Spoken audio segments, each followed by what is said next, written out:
years after that, a report came out in September of 2020 by our partners here to highlight what the religious communities are doing for the Sustainable Development Goals. And in particular, for the Sustainable Development Goals related to the environment. That will be explained more during the webinar. But we are thrilled to have with us the partners who created this report, who will also be speaking about what their organizations are doing to help support it. But let me mention, before I introduce the program and the people, that this is now a living and evolving launch pad, if you will. You can add your religious community's work that is helping to support the SDGs, especially in the environmental area. We will update those quarterly, and there's a form on the website to do that. This is being recorded, and of course you can share it with your communities later. In the question and answer session, we ask you to put your Q&A into the Q&A box that's on the bottom of your screen.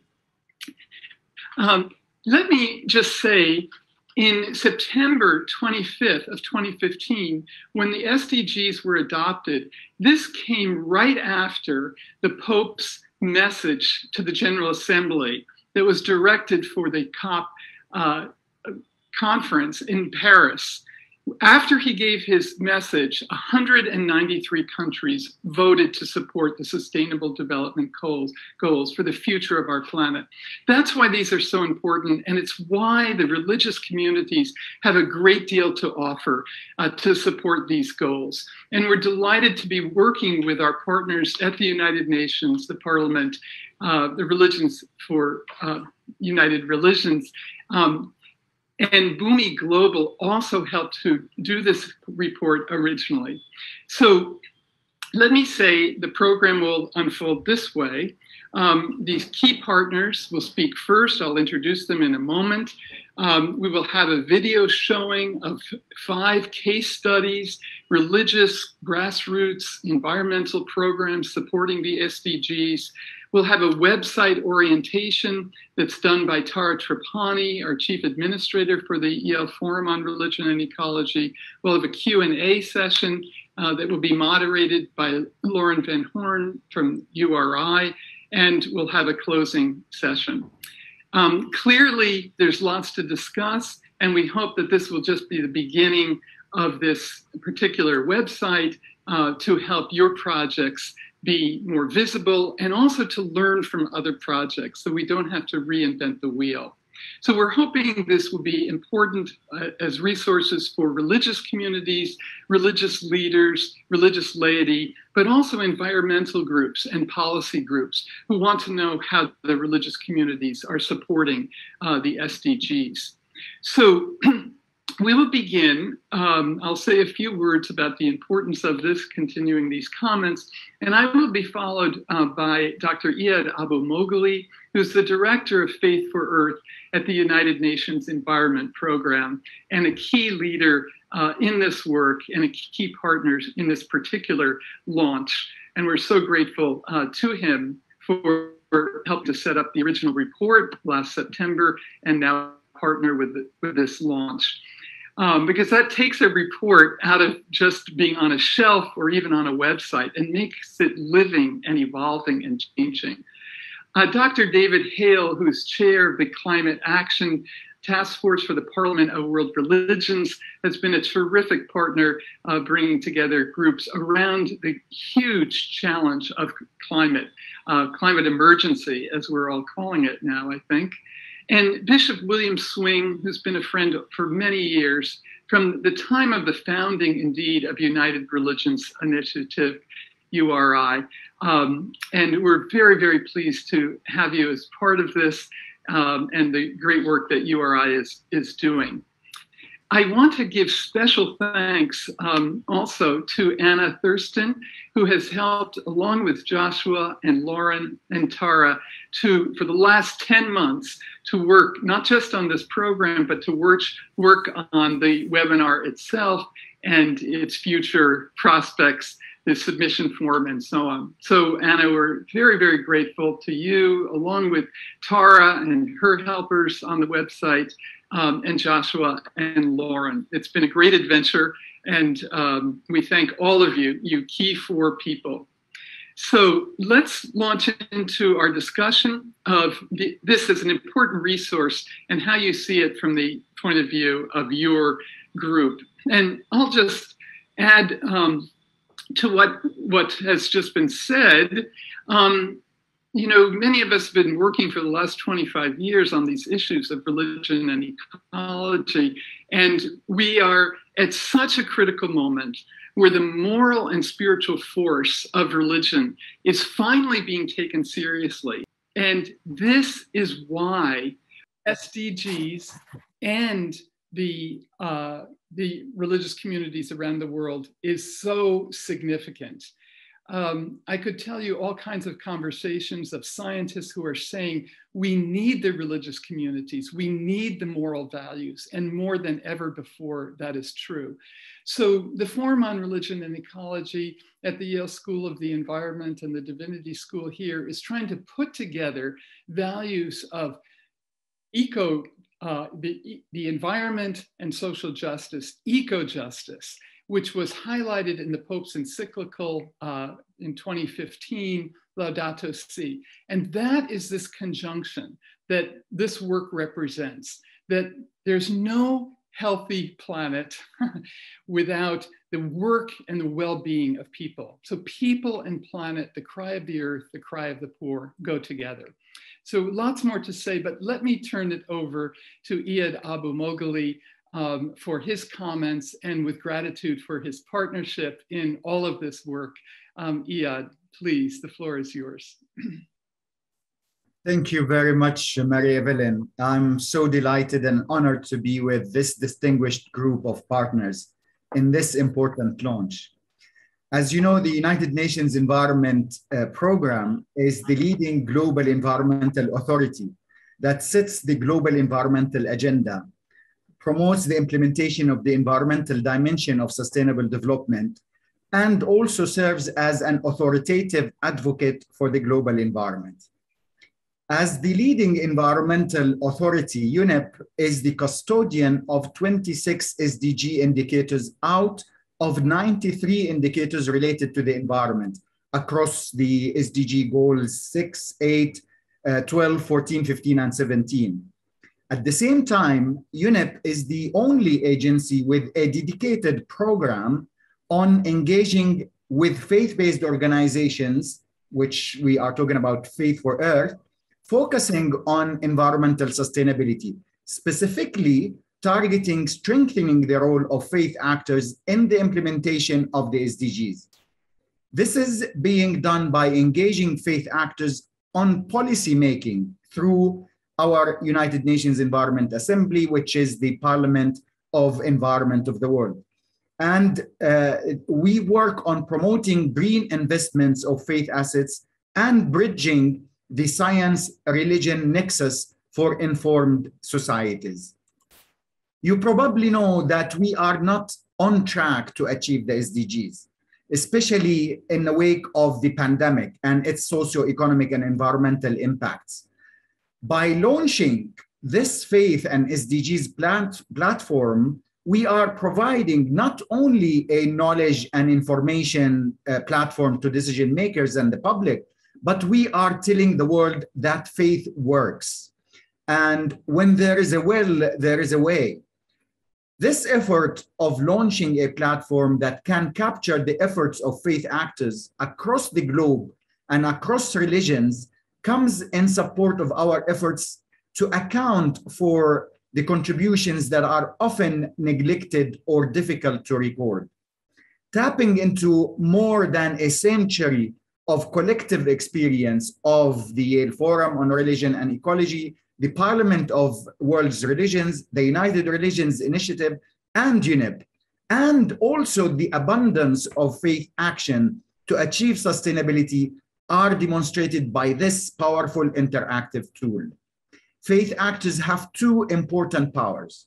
The first is the power of outreach across nations and regions with a unified message on the scaredness, the scaredness of protecting our shared and our only planet. The second power is the economic power faith institutions have. These two powers of faith are underestimated. Capturing efforts of faith actors on this platform is necessary in demonstrating the quintessential role they play at the local, regional, and global levels.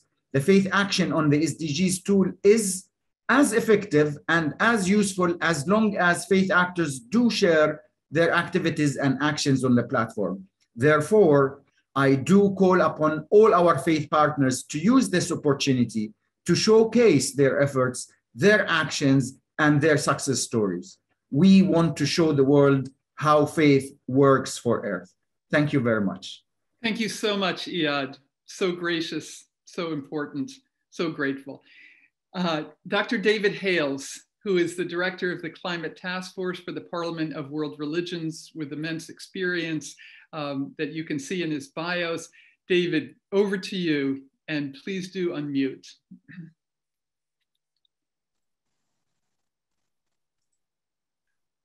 Every day, we are inundated with evidence of the adverse impacts of the climate emergency that has been caused by human choices and human behavior.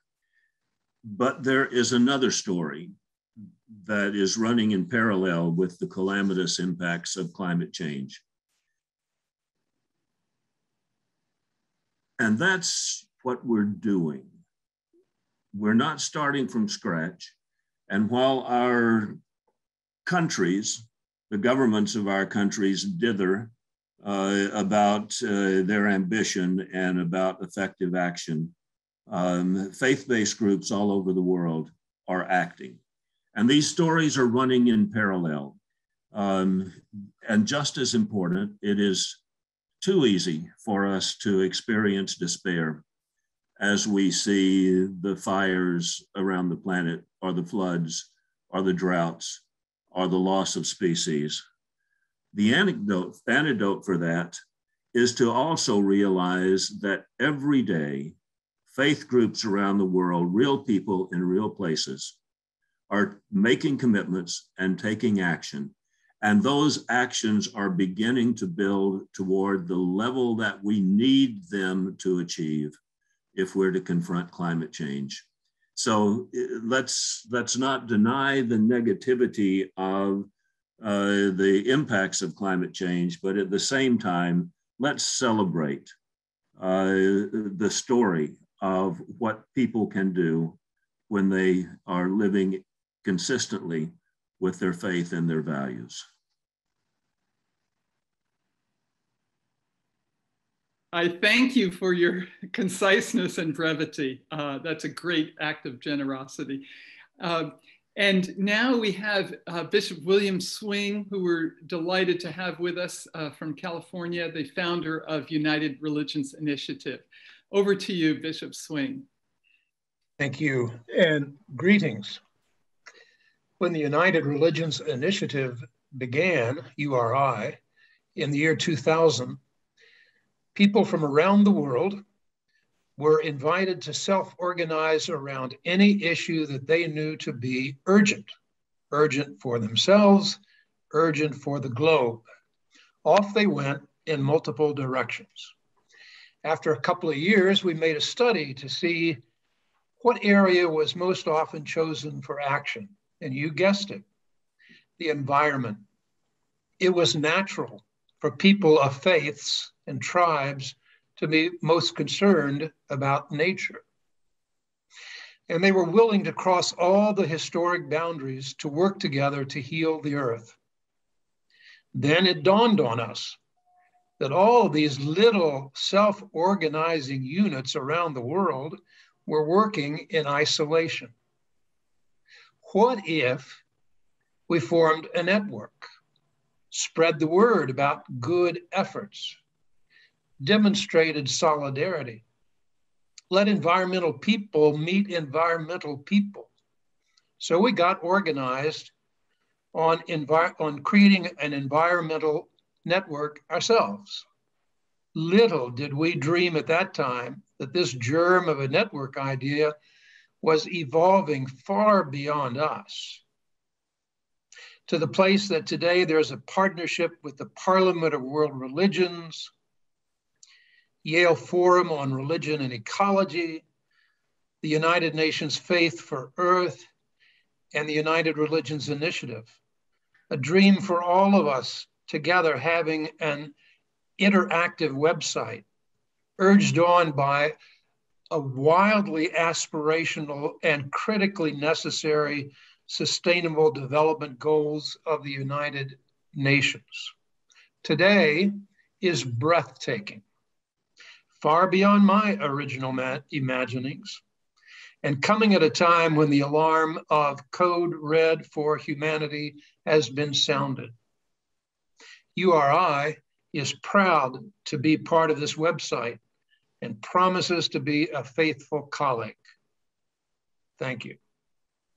Thank you so much. I hope, thanks to Anna, you can see the biographies of these extraordinary leaders who've been in the forefront for decades of this work. As you have questions emerging, please put them in the question Q&A box, and Lauren will facilitate that soon. So thank you, partners, for your marvelous comments. And now we go over to a demonstration of the website itself, which Tara and her helpers, she'll name them in a moment, but we're very, very grateful to Yale, the School of the Environment, for giving us help to make this live and to also illustrate the work that we're all trying to do to partner with scientists and policy people who are predominant at our school. So Tara, over to you to take us on a tour through this website. Thank you, Mary Evelyn. So I'm Tara Trapani of the Yale Forum on Religion and Ecology, and I'm going to demonstrate the new database you've been hearing so much about. Joshua, could I have screen sharing? And we want to thank especially Mike Slattery and Greg Hansel for their work on this with Tara while she's getting screen share. Yeah. Thanks.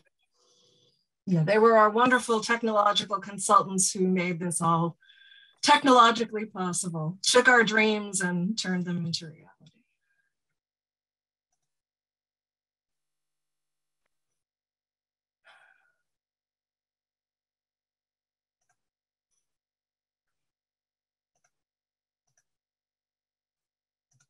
Joshua, how does that look?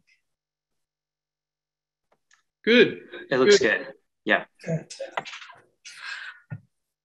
So first off, I want to give you the URL again, so you can get here directly. I know you received it in an email when you registered, but for people who are watching this later, it's for.yale.edu/faith-action-SDG. And I think someone's going to put that up in the chat for us too. So here we are on the landing page. And you'll see here at the top, there's some background information on both the project and the report that Mary Evelyn mentioned at the beginning. And there's a direct link to the 2020 report right here. So you can get to that right from the landing page. At the bottom, we have some related multimedia resources related to religion and the SDGs. And we'll be adding to this periodically as new things arise. If you want to submit your project for inclusion in the database, there's a nice handy large link right here on the landing page. There's also a link from every individual project page. So there's lots of opportunities for you to get to that submission form. There are two ways if you want to get to the full listing of projects, which I'm sure you do. There's this nice handy dandy large link here. But at the top of the page, you'll always see, and this will be updated as new projects are added, this is the total number of projects. And you can get there by just clicking this number. So here we are on the project listing page. There's some explanatory text on how to navigate the database, but I'm going to walk you through it right now. So all of the projects, all of the listings, it's alphabetical by project here. But if you know the name of the organization, but not the name of the specific project, you can also click organization, and it will reorder them alphabetically by the name of the organization. So that's just a handy little piece of information. So you can, obviously, if you know the exact name of the project or organization, just scroll down and find it alphabetically.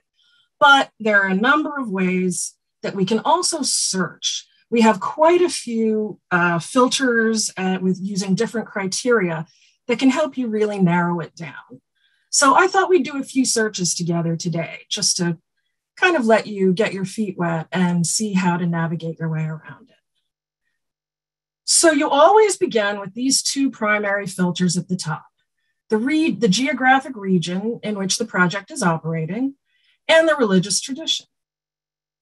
So let's start with something really simple. Let's say we just wanted to know all of the projects that are in the database operating within the Baha'i faith. We just click the tradition and then search. And you'll see that we have one. We have one being performed by the Baha'i International Community. So this is actually a very important piece of information. When you're done, always hit this magic clear all filters button, and it will wipe the slate clean and take you back to the beginning. So let's get a little more specific. Let's use both of these primary filters. So for the region, let's choose Latin America and the Caribbean, and then Indigenous. And then always we hit search. And we see we have one, the wonderful Xingu Seed Network, which I think we're going to hear a little bit more about later on in the presentation. Then you hit your magic button again, start from scratch. Now let's get really specific. So you always start with the two primary filters. Let's start with Africa, and I'm going to choose Christianity. We hit search, and we've got quite a few options. So I really want to narrow this down a lot further.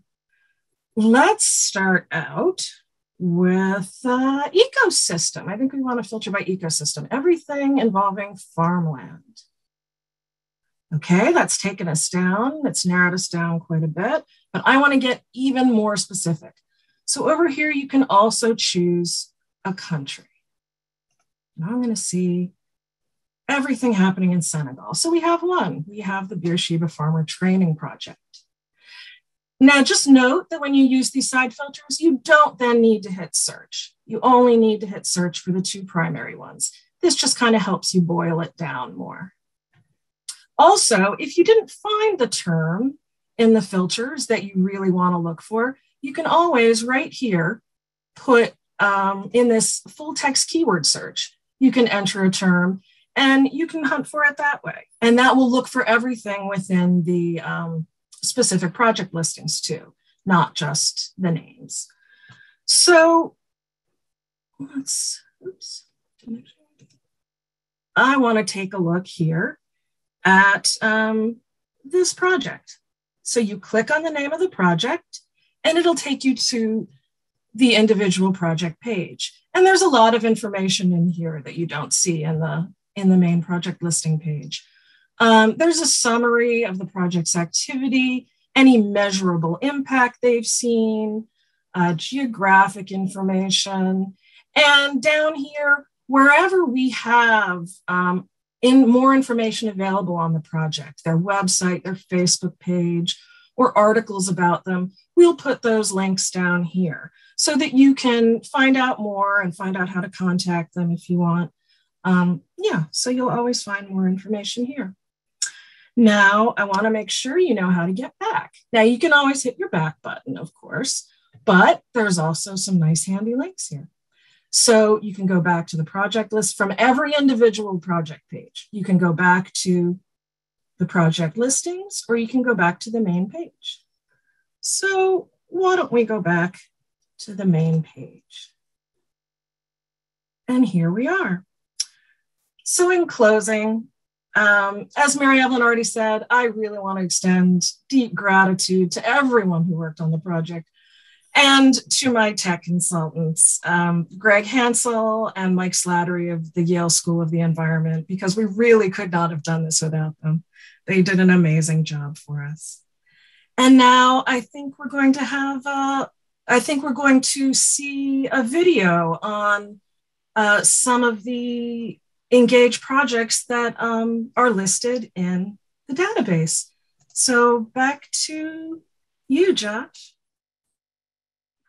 Thank you so much, Tara, and for all the great work. It's wonderful to have most of it behind you. And now we will hear from Joshua at the Parliament of World Religions, who was a key partner in this report and has helped to develop a film of 5 of the examples. So we're thrilled to see that, and over to you, Joshua. Thank you so much, Mary Evelyn, and thanks to all of our leadership for your very inspiring words about this project. Before we get into the video, I just want to mention that there will also be a session on this project at the virtual Parliament of the World's Religions, October 17th through 18th. So if you want to learn even more about the project and hear about some of the progress that we'll be making over the next couple months, you can go to parliamentofreligions.org and learn about the virtual parliament. So the video that we're going to show you is really an opportunity to take a look in a really dynamic way at some of the projects we've been focusing on in this initiative, and to really display the diversity, both in terms of the tradition and geography. These are projects from all over the world and from very different traditions with very different outlooks and approaches, but they're all doing one thing, which is working to help meet the SDGs. So here we go.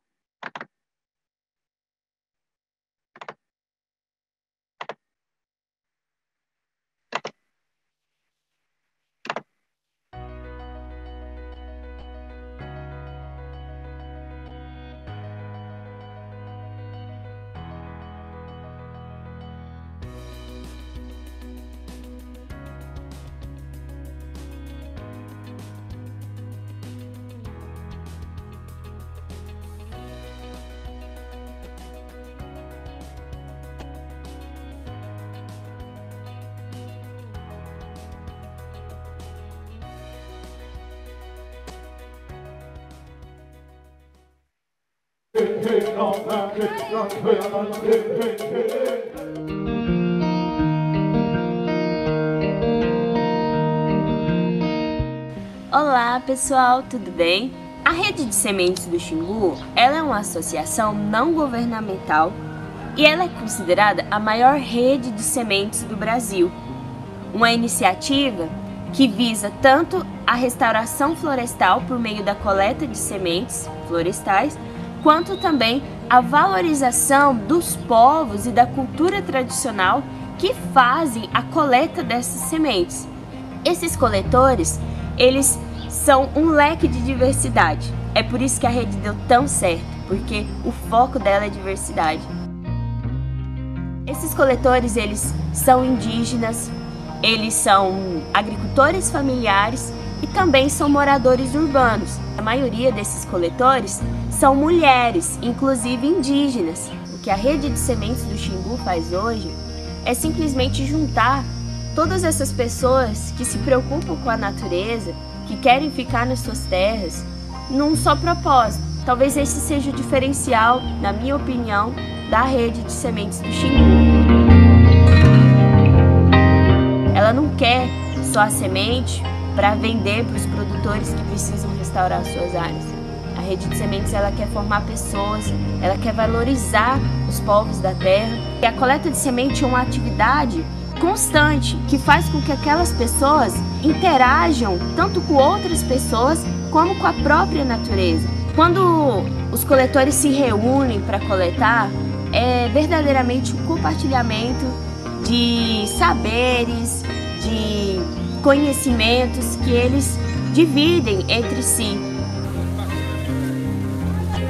Chegou a época das chuvas, essas sementes elas são juntadas e é feito a muvuca, que é um mix de sementes. Então, ali ele faz uma mistura que é muito bem planejada, ele lança na sua área e espera o que é de natureza acontecer, que são as sementes germinarem e se desenvolvendo aquela vegetação até formar uma floresta. A rede de sementes é uma muvuca de pessoas que faz muvuca de sementes. Beijo!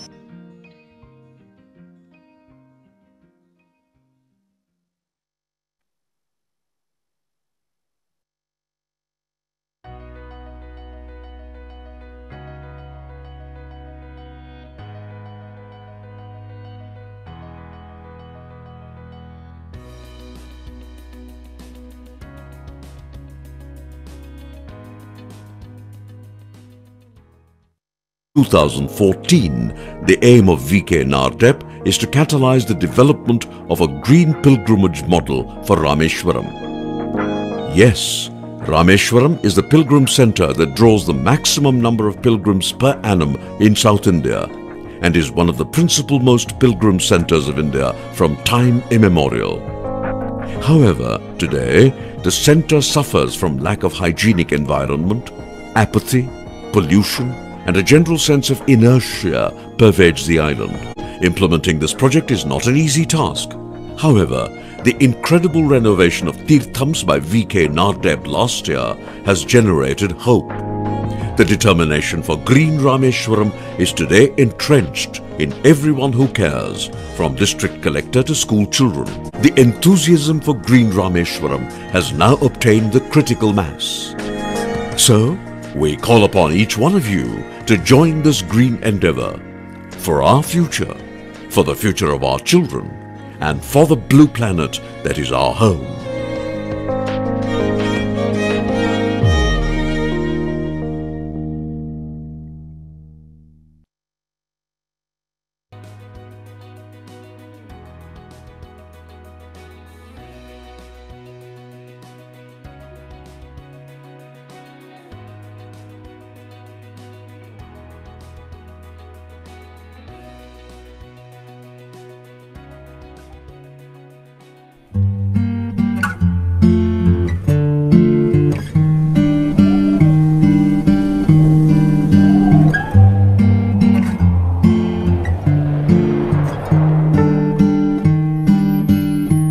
With Arusha, Peru, we are working on the arid coast of Peru, southern Lima, in the Ica region, with local very poor communities that live in desert areas, where the native trees, the native forest, dry forests have been deforested for charcoal and agriculture.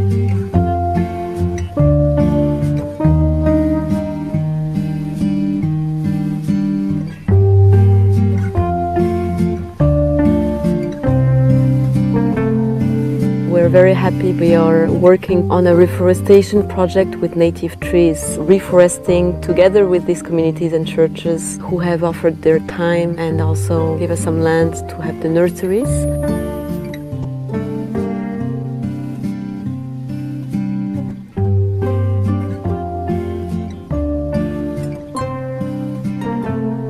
Every family would take home some trees and plant them in their backyards.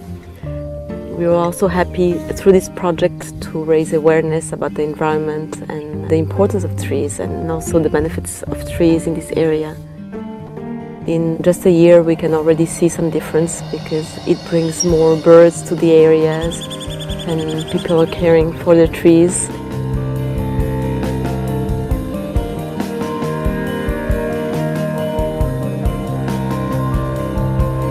So now we hope to take this experience from Ica to Lima, and to the suburbs and the slums areas of Lima, where there are huge communities living in very difficult conditions.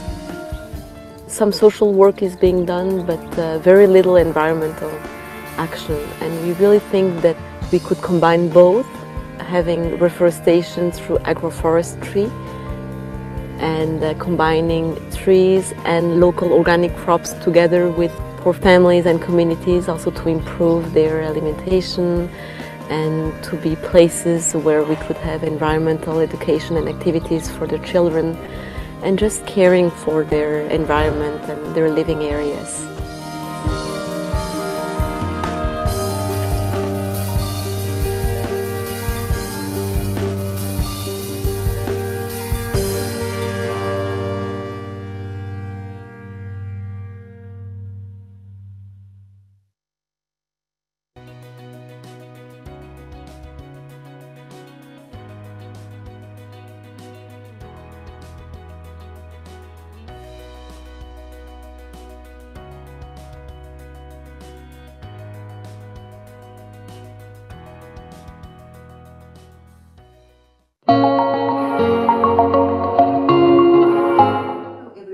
My name is I'm lead empowerment trainer at High Atlas Foundation, which is a Moroccan US nonprofit organization that is based in Marrakesh, Morocco.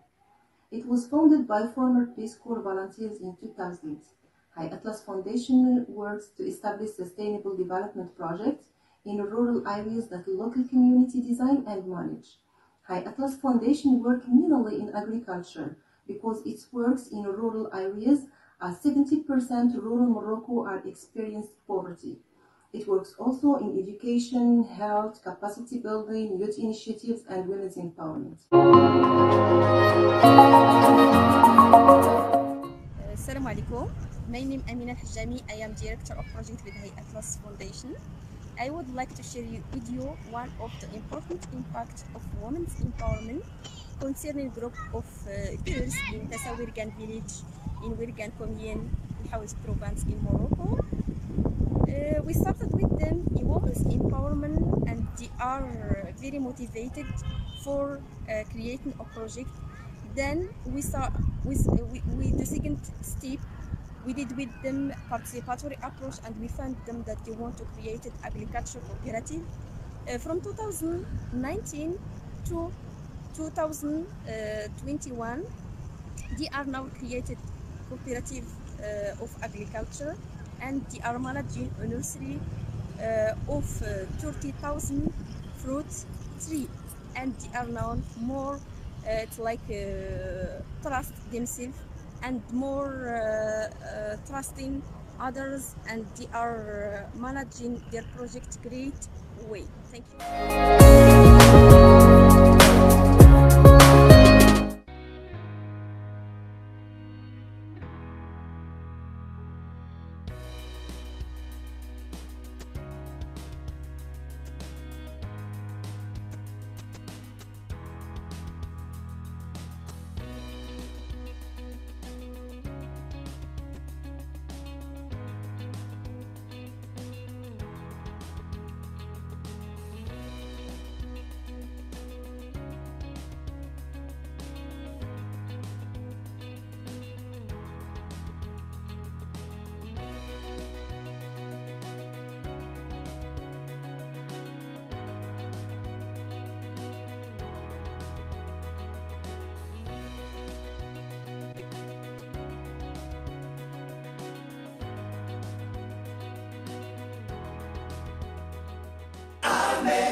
It's important that the faith community be supportive of solar-powered energy, because the mission of the church is to be a lighthouse in the community.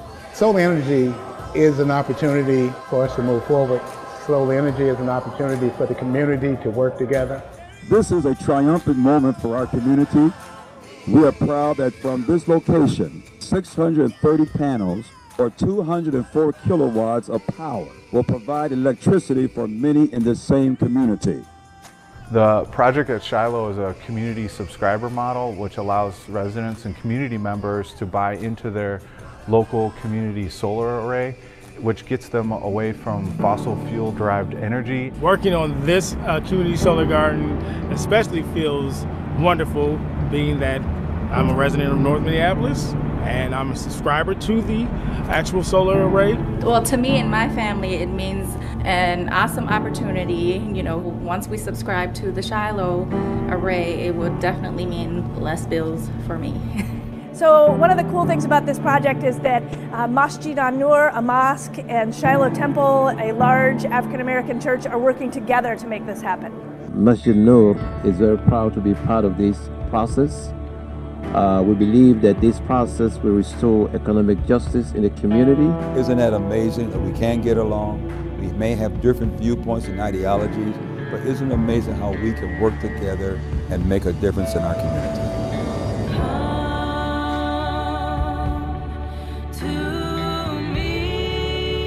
Let's move to clean energy.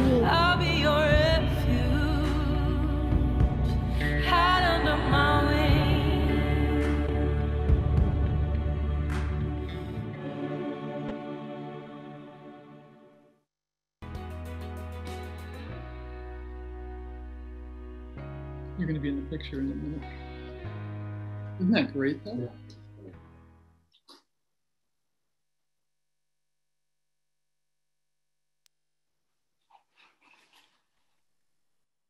Fantastic. Joshua, Parliament, what a great, great film. I hope we'll share it far and wide. Just marvelous. So, so inspiring. And what a great note to turn over to Q&A. This will be an ongoing discussion our whole lifetime, right? How to empower one another for these changes. But from URI, Lauren Van Ham is going to facilitate the questions and add more to the Q&A box as you will. And delighted to have you, Lauren, with your wonderful facilitation and all the skills you're bringing to this webinar. Thank you. Thank you, Mary Evelyn. And thank you all for being here today. Just in an overarching way, a few Q&As that I may be able to knock out right off the bat here. Some people are requesting more information about who the panelists have been today or who the speakers were today. And in a follow-up message to those of you who have registered, we're happy to include those names and bios one more time. People have also been requesting a link to the video, a recording to the session today. So the session has been recorded. We will share that. I'm not sure how available this video can be between now and Parliament. We'll be using this material again in October, but I will check in with Joshua about that and we will find ways to share that information with all of you. In the Q&A, there have been some good questions percolating. One of them, I think, was maybe just addressed in the video. There was a question about, is there a spot on the website that is designated for an interfaith category? And there is.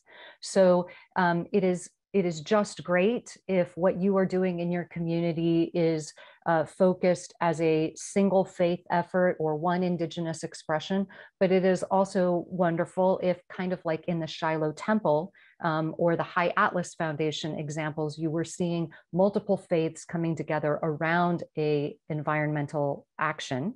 And there's a space on the website to check interfaith. So that category is there.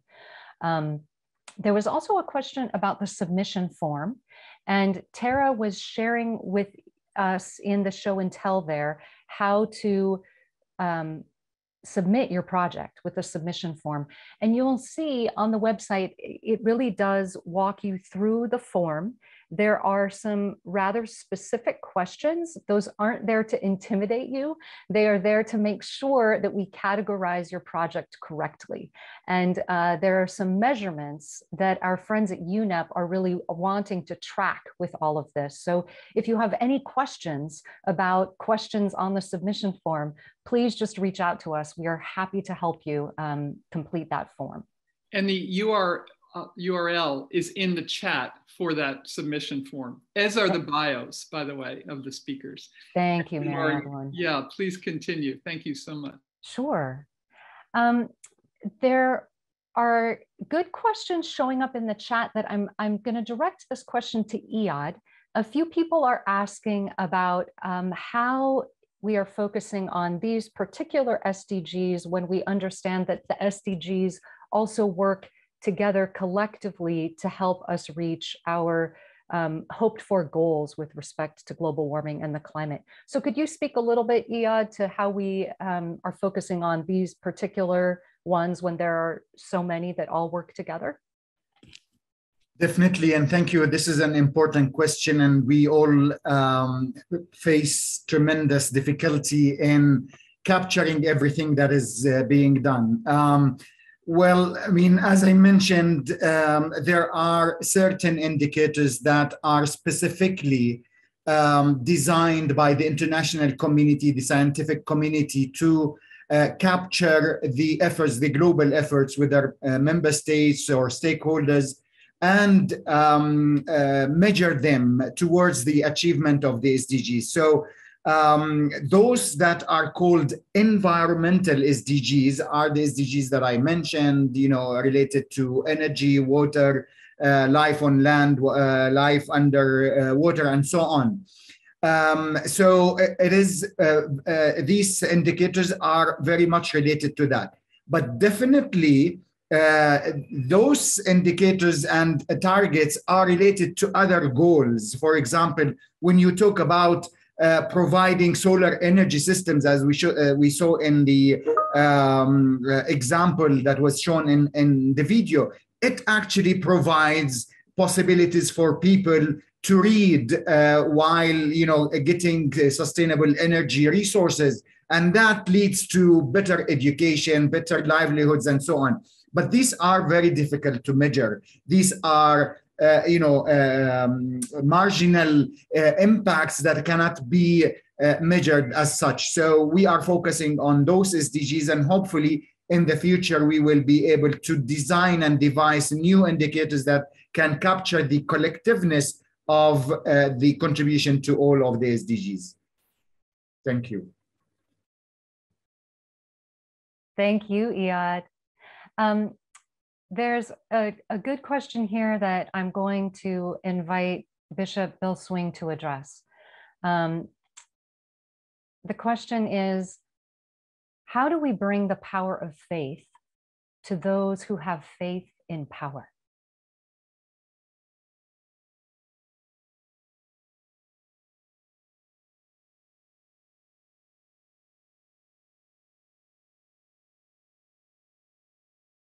Oops, Bishop, you're muted. Yeah. All right. Okay. What struck me about this marvelous film is not the enormity of the projects. It was the particularity of them. In one place, you do the one thing that needs to be done. It's not a headline grabber. It's not going to be on the front page of anything. But how do you change the world? I think you change it really by planting a seed. And letting something grow. And so, you know, we do need to speak to power. On the nuclear issue, people are making decisions about spending billions, trillions of dollars on weapons that are designed to destroy the earth and triggered to destroy the earth. We need to speak to power on that. That's the ultimate, that along with the environment is the ultimate issue about this earth. But that's at a different level. I think the big impact, it touches my soul and inspires me to see that those shots of people with seeds and planting trees and putting up solar and working together. You know, what it does is call out, what are you doing with your life? What am I doing with my life? Am I doing as good a job as that person working with the seeds? I think we need heroines and heroes to lift our gaze and show us examples and challenge us. Okay, you've gone to college, you have some connections. What are you going to do now? And so it helps unleash a global innovation, a movement of innovation regarding the environment. So I've forgotten what the question was, but it had something to do with power. I think you take your best shot at power, but then again, I don't think that lets you off the hook. You got to do something about seeds, and you got to do something about trees. Lauren, could I add to what Bill just said? Absolutely, please do, David. I think we speak to power by living our faith, but what does that mean, really? And there are 2 or 3 kinds of voices that we have. One is every dollar we spend is a vote that can be seen by power. Every dollar we invest, which is invested sustainably as opposed to being invested in business as usual, is another way to speak this truth to power.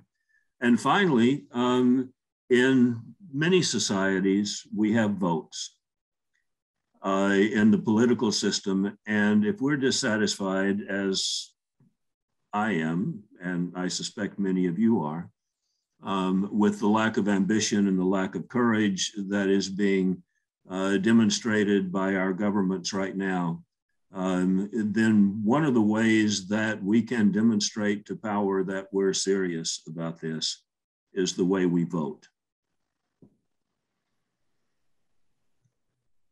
Thank you, David. We have time for maybe just 2 more questions, and there were a couple in the box that I think are important to address. One of them was about a project that is a sister country effort, right? So one country and another country have formed together to do some work together.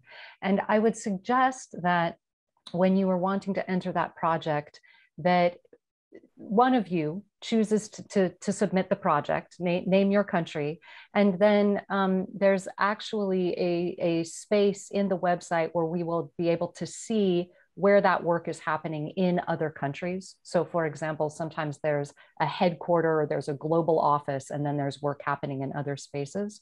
So I would enter the project that way. And then when we click on the project, we will see that there's a sister relationship and there's work happening in multiple places thanks to that bridge.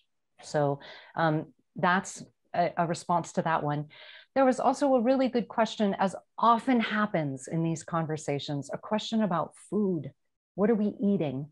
And if we were to become more plant-based, what would this do to our greenhouse emissions? Mary Evelyn and David, you both took a pass at responding to that question, but I wonder if each of you maybe just briefly would like to address that. Yes, certainly. I did put an answer in the Q&A as well. Thank you, Lauren.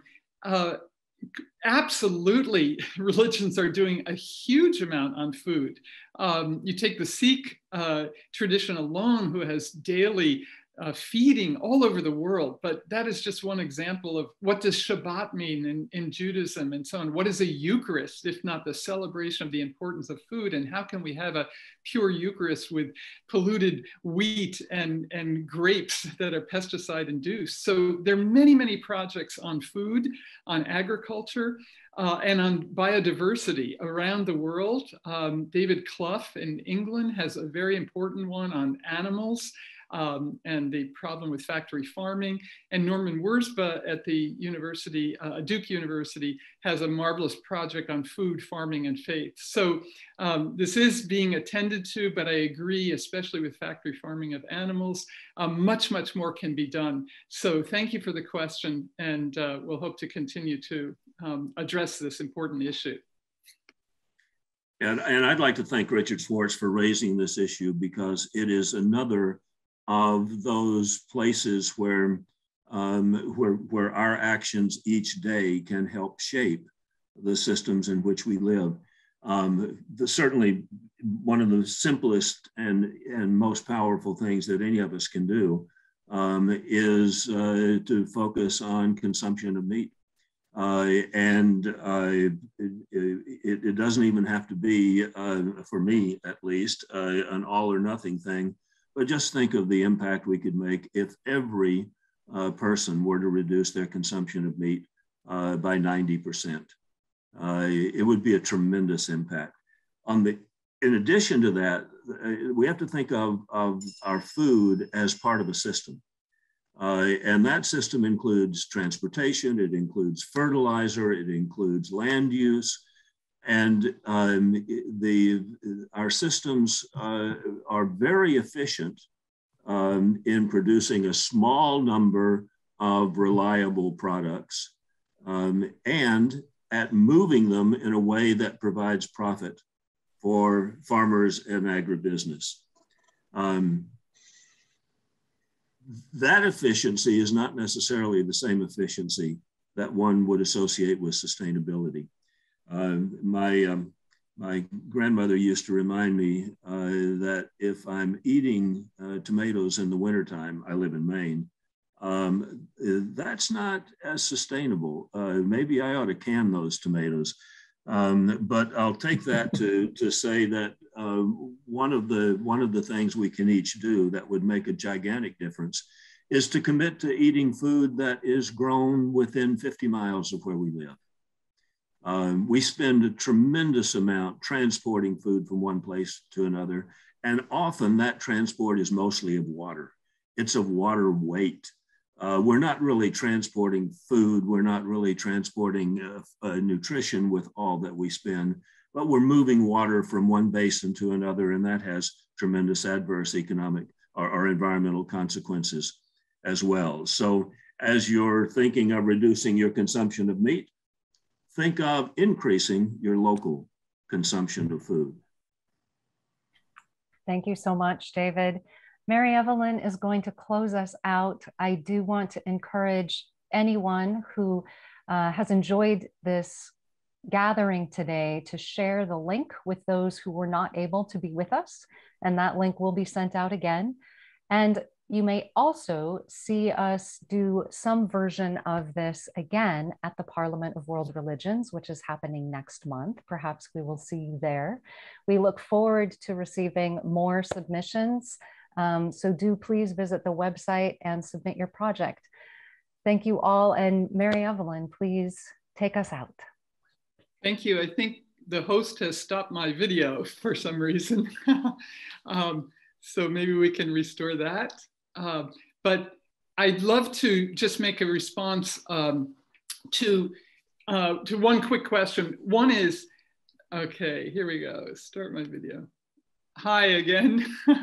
I just wanted to mention the 6 key SDGs that the religious communities are working with. We can't do all 17, but that's why the focus is so important. Clean water and sanitation, affordable and clean energy, responsible consumption and production, climate action, life below water, life on land. And that video is just a slice of these really amazing and inspiring projects. And with IAD right there at UNEP, we have a wonderful partnership along with the Parliament and URI.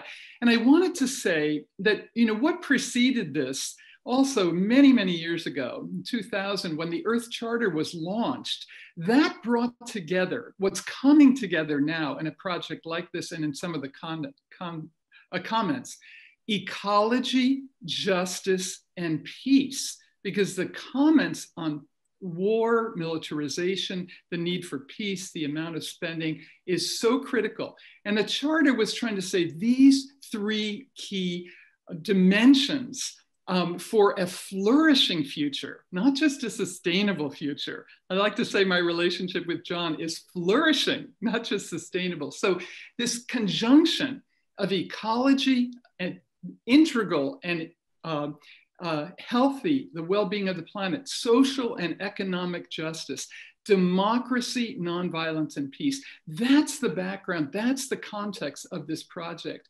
And I'd like to just conclude by saying, again, thank you so much for your comments, for all the participants.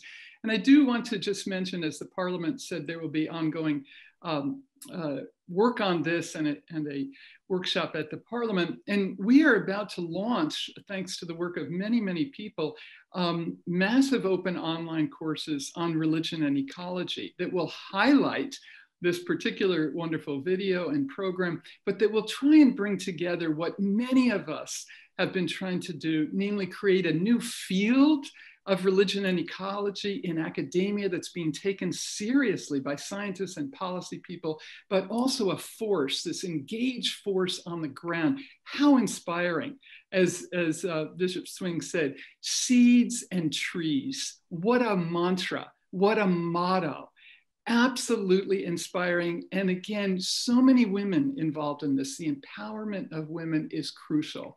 So let's go forward with a new, robust, emerging field of religion and ecology and the force on the ground. And thank you, thank you, thank you. Gratitude abounds in these very challenging times. We are with you and so grateful that you are with all of us. Thank you.